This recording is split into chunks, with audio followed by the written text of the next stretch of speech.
The state is ordering immediate changes at the Piscataquis County Jail due to health and safety concerns.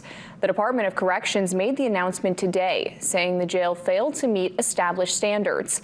According to the DOC, a recent inspection found discrepancies in medical records, improper medication management, and the jail is not following infectious disease protocols. The DOC says the jail failed 11 mandatory standards, and the department was unable to review 9 others due to a lack of documentation.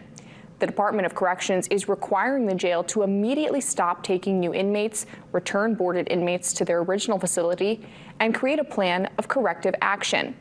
That plan is to be submitted to the Corrections Commissioner no later than Friday.